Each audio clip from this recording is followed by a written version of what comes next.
going to talk about the sequel of the Forsyte saga. Friends, जैसा कि मैंने बताया था कि हम इसका सीक्वल लेके आएंगे, मतलब इसका next part a modern comedy bye John Galsworthy. पहले हमने बात की थी द फोरसाइट सागा की, उसका ये सीक्वल है। इसमें हम ये देखेंगे कि इन द सेम मैनर जैसे कि फोरसाइट सागा में था, तो इसमें भी 3 नोवेल होंगे और 2 इंटरल्यूड होंगे। और इन द सेम मैनर कि मैंने जो ब्लैक में लिखा है वो तीनों नोवेल हैं, और जो 2 पर्पल कलर में लिखे हैं दैट मीन्स ये दोनों इंटरल्यूड हैं। तो हमने जैसा कि मैंने बताया था इसमें 9 नोवेल हैं और मतलब 3 पार्ट्स में ये डिवाइडेड हैं, और इन 9 नोवेल को मिलाकर फोरसाइट क्रॉनिकल्स बनता है। तो हमने द फोरसाइट सागा में इन 3 नोवेल और 2 इंटरल्यूड की बात की थी। तो अ मॉडर्न कॉमेडी में भी हम 3 novel the white monkey 1924, the silver spoon 1926 and swan song 1928 की बात करेंगे, और 2 इंटरल्यूड की बात करेंगे, एक silent wooing 1927 and the passers by 1927। अब हम बात कर लेते हैं कि इसमें सीक्वल में मॉडर्न कॉमेडी में किस तरीके से तीनों जो नोवेल हैं और 2 इंटरल्यूड हैं इनमें किस तरीके की बातें होती हैं, मतलब जब फोरसाइट सागा के बाद में ये स्टोरी किस तरीके से आगे बढ़ती है। द वाइट मंकी में हम देखेंगे कि फ्लूअर की शादी जो है माइकल मॉन्ट से हो जाती है। जैसा कि हम जानते हैं कि फ्लूअर प्यार करती थी अपने कजिन को और जिसका नाम था जॉन, लेकिन उसकी शादी माइकल मॉन्ट से हो जाती है क्योंकि जॉन इस रिश्ते को आगे नहीं बढ़ाता है। अब वो सोसाइटी में as a wife Michael Mont की वाइफ का रोल प्ले तो करती है, लेकिन उसकी जो टेम्पटेशंस हैं, जो भी वो चाहती थी लाइफ में, वो उसकी कंप्लीट नहीं होती है, वो परेशान ही रहती है। द सिल्वर स्पून में हम ये देखेंगे कि किस तरीके से बैटल होती है। रजोरी फेरर नाम की एक एक्ट्रेस हैं, उनसे फ्लूअर की लड़ाई होती है और ये कितनी बढ़ जाती है। स्वान सॉन्ग में हम देखेंगे कि फ्लूअर और जॉन वापस से मिलते हैं, और मतलब 7 इयर्स के बाद में, और वापस से किस तरीके से एक दूसरे के कांटेक्ट में आते हैं। और वहाँ पे क्या होता है कि सोम्स के साथ में क्या होता है at the end of this novel, और अपनी पेंटिंग और या फिर अपनी बेटी को बचाते हुए उसके साथ में क्या होता है वो देखेंगे हम। तो बहुत इंटरेस्टिंग होने वाला है फ्रेंड्स ये। तो हम स्टार्ट करते हैं द वाइट मंकी से। The white monkey 1924।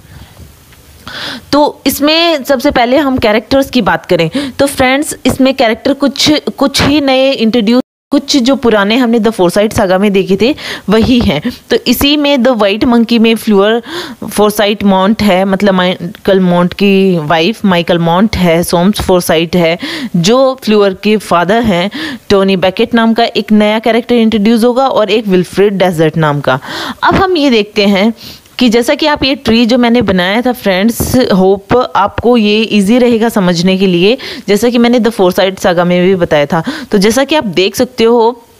जैसा कि इंडिकेट किया हुआ है कि सोम्स की शादी एनेट से जब हुई थी और एनेट से फ्लूअर जब होती है तो एनेट से अब और कोई संतान नहीं हो सकती है। तो फ्लूअर उसके बाद में सिर्फ इनकी इकलौती बेटी है, इसकी शादी माइकल मॉन्ट से होती है, जो कि ये वैसे तो जो फ्लूअर थी ये शादी करना चाहती थी जॉन, मतलब यंग जॉलियन और इरीन के बेटे से, लेकिन ऐसा नहीं होता है, ये अपने कजिन से शादी नहीं कर पाती है। तो आपके लिए मैंने ये जो है ट्री इसीलिए बनाया था थोड़ा सा समझने फ्रेंड। अब हम जो नए कैरेक्टर इंट्रोड्यूस होने वाले हैं उसकी बात कर लेते हैं इस नोवेल में। तो एक तो स्पेशली द वाइट मंकी में फ्लूअर फोरसाइट मॉन्ट जो हैं वो माइकल मॉन्ट की वाइफ हैं और सोम्स फोरसाइट की बेटी हैं, ये हम जानते हैं। अब यहाँ पे क्या होता है कि वो उनके बेटा होता है, मतलब बीच में जो फ्लूअर का और माइकल मॉन्ट का रिश्ता सही हो जाता है, जिनसे इनको एक बेटा होता है क्रिस्टोफर नाम का। उसके बाद में ये जो है फ्लूअर, ये अपना जो काम है राइटर्स आर्टिस्ट्स इनको ज़्यादातर अपने घर में बुलाना, उनको ये सब कुछ अच्छा लगता था। और इसी तरीके से चलते हुए, इन्हीं सब कामों के चलते हुए एक बार माइकल जो है अपने बेस्ट फ्रेंड विल्फ्रेड डेजर्ट को लेकर आता है, क्योंकि माइकल और विल्फ्रेड डेजर्ट जो हैं वो दोनों ही वार में सोल्जर्स थे, इसलिए इन दोनों की वॉर के टाइम पे हॉस्पिटल में इनकी मीटिंग होती है। और अब जो है विल्फ्रेड, और जब माइकल इसको अपने घर पे लेकर आता है विल्फ्रेड डेजर्ट को, तो ये उसको देखता है फ्लूअर को और उसे प्यार करने लग जाता है, लेकिन सक्सीड नहीं होता है उसको सिड्यूस करने में। माइकल मोंट जैसा कि मैंने बताया कि ये फ्लूर के हस्बैंड हैं और यहाँ पे एक पब्लिशिंग हाउस में काम करते हैं, और इसी वजह से जो विल्फ्रेड डेजर्ट है वो पोइट्री वगैरह लिखता है और उसकी 2 बुक्स जो हैं वो ये पब्लिश भी करता है माइकल मोंट जो है। इस तरीके से सोम्स फोरसाइट की बात करें तो हम ये जानते हैं कि वो एक वकील थे, आर्ट कलेक्टर भी थे, और एक इंश्योरेंस कंपनी में जब ये नोवेल स्टार्ट होता है वो काम कर रहे हैं, और बाद में उनके साथ में क्या क्या होता है वो हम देखेंगे। और बाद में ये डिसाइड कर लेता है कि ये अपनी लीगल प्रैक्टिस और बिजनेस अफेयर दोनों को ही छोड़ देगा। टोनी बेकेट का एक मेंबर है वर्किंग क्लास का, और इसकी वाइफ का नाम है विक्टोरिन। और एक बार क्या होता है कि इसकी वाइफ जो है वो बहुत बीमार होती है और ये बहुत गरीब होता है टोनी बिकेट, तो ये जो अपना एम्प्लॉयर है उसके बुक्स वगैरह चुरा लेता है फूड और मेडिसिन लाने के लिए, और जब वो पकड़ा जाता है तो उसके बाद में उसको काम से निकाल दिया जाता है। अब वो बैलून वगैरह बेचकर अपनी लिविंग जो है वो कमाना चाहता है, और विक्टोरियन की हेल्थ इम्प्रूव होने के बाद में विक्टोरियन जो है एक आर्टिस्ट मॉडल के तौर पे काम करने लग जाती है अपने हस्बैंड की हेल्प करने के लिए, और बाद में वो मतलब जो थोड़े से उनके पास पैसे इकट्ठे हो जाते हैं तो वो ऑस्ट्रेलिया चले जाते हैं दोनों। लेकिन उनकी लाइफ बीच में मतलब उनकी मैरिड लाइफ थी वो ख़राब होने वाली थी, क्योंकि जब टोनी बेकेट को ये पता चलता है कि विक्टोरियन जो थी वो न्यूड पोजेस भी दिया करती थी उस आर्टिस्ट के लिए, लेकिन बाद में सब कुछ सही हो जाता है। विल्फ्रेड डेजर्ट जैसा कि मैंने बताया एक पोइट है, मेंबर है एरिस्टोक्रेसी का, और ये मतलब इसी की 2 बुक्स माइकल ने पब्लिश करवाई थी। और इसी तरीके से हम देखेंगे कि ये बाद में फ्लूर को लाइक भी करने लग जाता है, लेकिन कामयाब नहीं होता है, और उसके बाद में ये इंग्लैंड छोड़कर ईस्ट में चला जाता है। तो ये हम इन सब कैरेक्टर्स की बात करेंगे तो थोड़ा सा इंट्रोड्यूस करना ज़रूरी था फ्रेंड्स।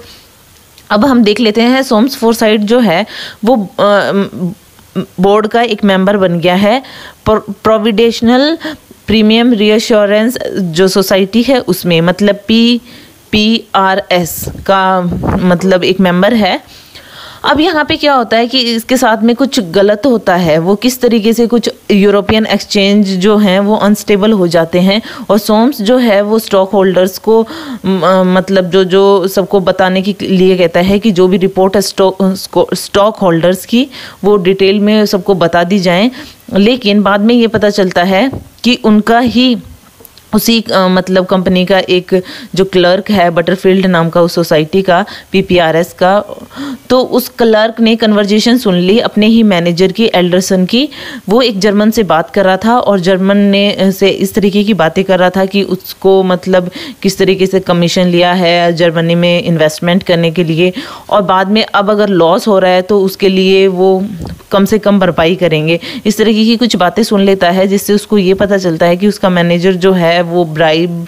मतलब कहीं ना कहीं करप्शन में इन्वॉल्व है। तो जब ये बातें वो आगे पहुंचाता है तो एल्डरसन इन सब के लिए मना कर देता है, और उल्टा बटरफील्ड को ही सजा हो जाती है, उसको बाहर निकाल दिया जाता है।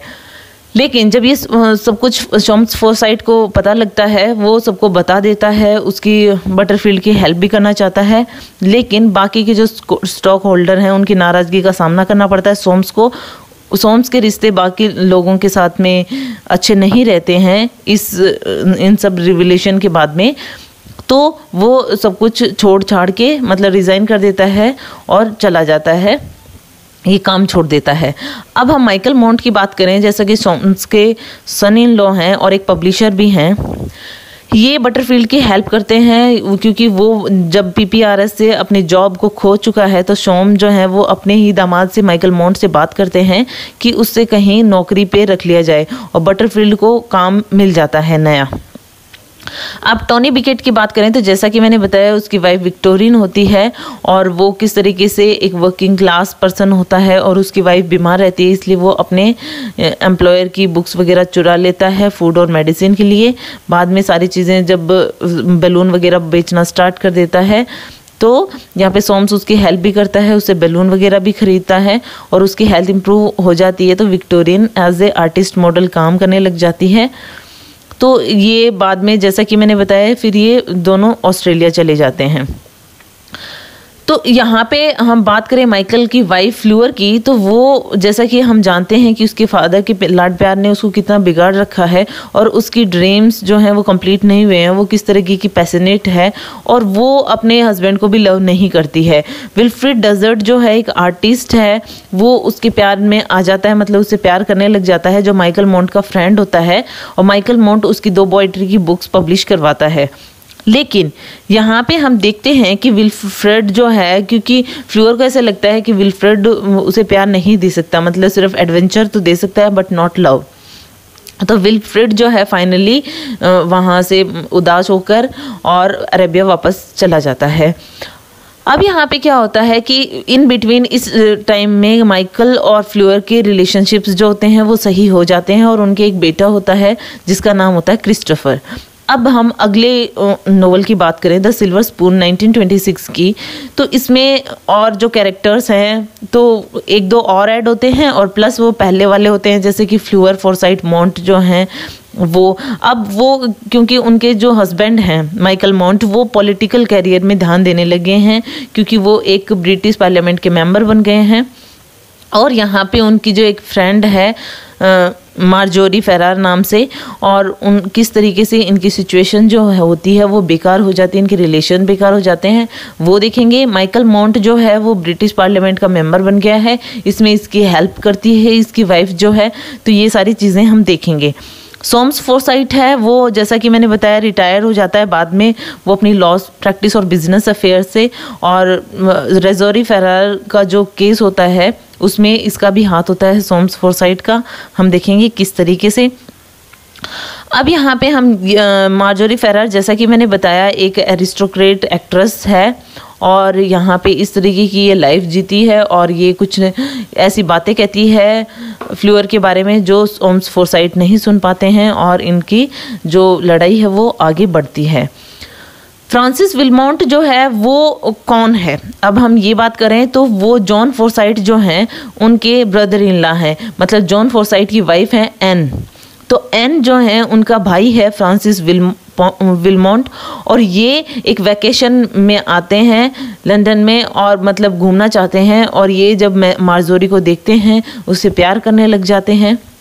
लेकिन उसका लव भी कंप्लीट नहीं होता है, वो देखेंगे हम किस तरीके से। तो हम बात कर लेते हैं अब द सिल्वर स्पून 1926 की। तो अब क्या होता है कि क्रिस्टोफर, जैसा कि हम जानते हैं फ्लूअर और माइकल मॉन्ट का बेटा होता है, उसके होने से 1 साल पहले, उसके बर्थ के 1 साल पहले माइकल मॉन्ट जो है वो पार्लियामेंट में एज ए मेंबर एंटर हो जाता है और वो उसमें इंटरेस्ट लेता है। अब अपने हस्बैंड की हेल्प करने के लिए और ख़ुद को काम में बिजी रखने के लिए फ्लूअर भी उसकी हेल्प करती है, और मोस्टली वो लोगों को, मतलब वहाँ के जो प्रोमिनेंट पीपल हैं उनको एंटरटेन करने के लिए घर पे बहुत बार बुलाती रहती है। एक बार क्या होता है, एक रात को सोम्स जो है वो कुछ गेस्ट आए हुए होते हैं फ्लूअर के घर पे, जैसा कि मैंने बताया काफ़ी एरिस्टोक्रेट लोग आते रहते हैं उसके वहाँ पे पार्टी वगैरह में। तो सोम्स देख लेता है कि उसकी जो फ्रेंड है एक एक्ट्रेस मार्जोरी फेरार, वो उसके बारे में कुछ गलत बातें बोल रही है, तो ये सारी बातें वो उसको कुछ उसकी कहा सुनी हो जाती है सोम्स की मार्जोरी से, और उसके बाद में मार्जोरी गुस्सा हो जाती है। फ्लूअर जो है वो अपने फादर को भी कहती है कि तुम्हें ऐसा नहीं करना चाहिए था, और बाद में वो मार्जोरी को भी क्रिटिसाइज़ करती है कि तुम्हें इस तरीके का सीन तुम्हें भी नहीं क्रिएट करना चाहिए था। मार्जोरी जो है वो चाहती है कि एपोलॉजी चाहती है सोम्स से, लेकिन सोम्स इस चीज़ के लिए तैयार नहीं है और मार्जोरी इस मैटर को सेटल नहीं करती है।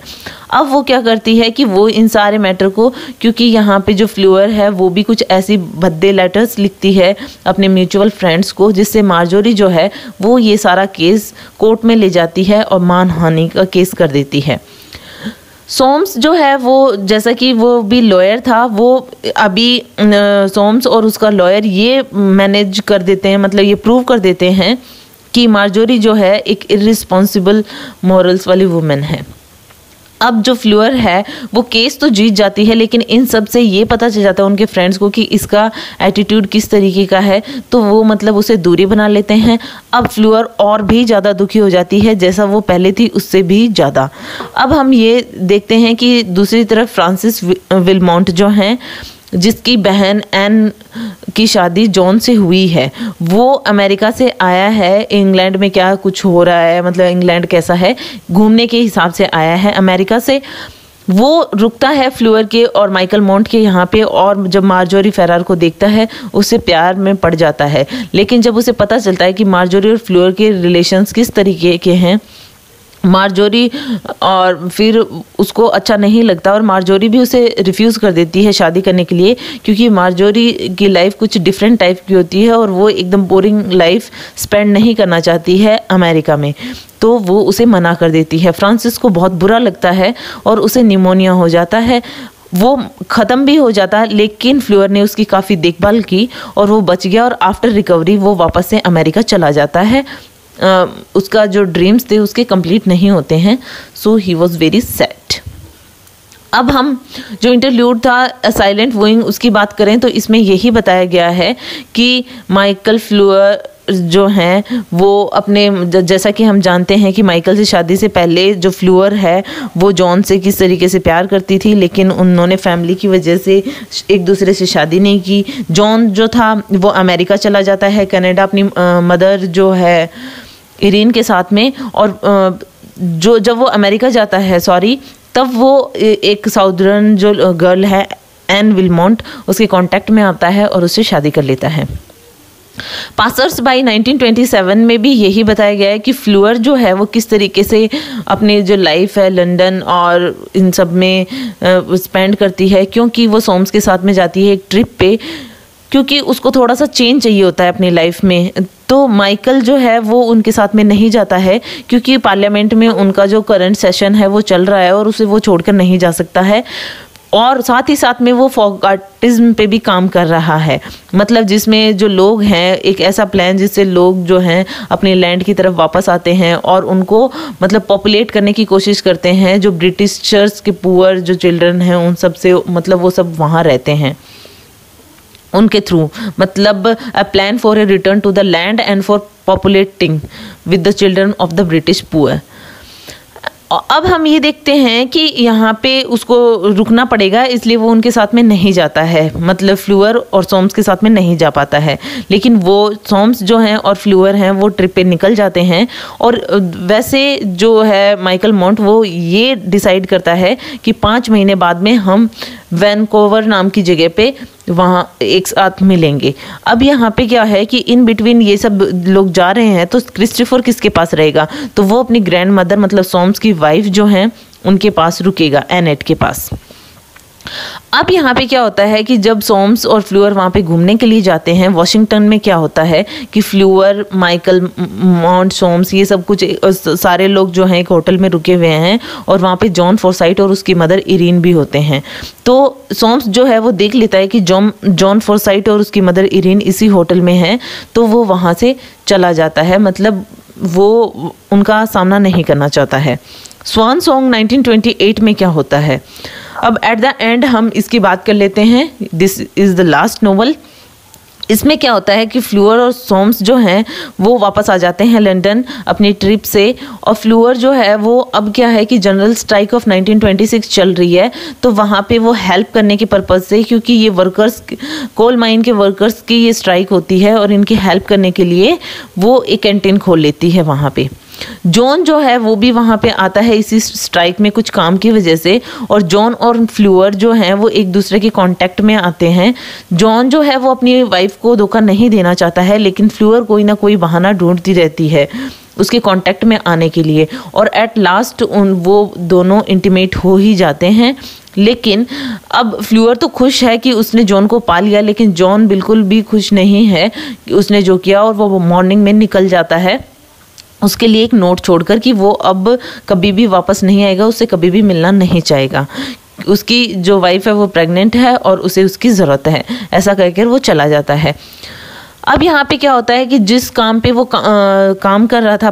पार्लियामेंट में माइकल मॉन्ट, वो कुछ ज़्यादा पॉपुलर नहीं है। अब वो स्लम्स वगैरह के काम में ज़्यादा इंटरेस्टेड है, पुअर लोगों की हेल्प करने में जो माइकल जो है, और उसने ये चीज़ सीखी है कि पुअर पर्सन्स की क्या नेचर होता है, उनके लिए फैमिली किस तरीके से इम्पॉर्टेंट होती है। फ्लोर जो है यहाँ पे एक रेस्ट होम स्टार्ट करती है वर्किंग गर्ल्स के लिए, तो वो मतलब इतनी परेशान है और कहीं ना कहीं वो मतलब अपने आप को बिजी रखना चाहती है। सोम्स जो है वो अपना टाइम जो है पेंटिंग्स और इन सब में मतलब चारों तरफ हमेशा पेंटिंग से ही घिरा रहता है। एक बार क्या होता है कि रात में उसको सोम्स को एक स्मोक सा नज़र आता है। जब वो बाहर जाता है तो उसको लगता है कि उसकी आर्ट गैलरी जहाँ पे मतलब वो पेंटिंग से घिरा रहता है, उसकी पेंटिंग्स के वहाँ पे आग लग जाती है। तब वो देखता है कि वो कुछ तो आग बुझाता है, वहाँ पे फायर ब्रिगेड आता है। तो वहाँ पे वो देखता है कि बहुत सारी पेंटिंग्स तो वो बचा लेता है, कुछ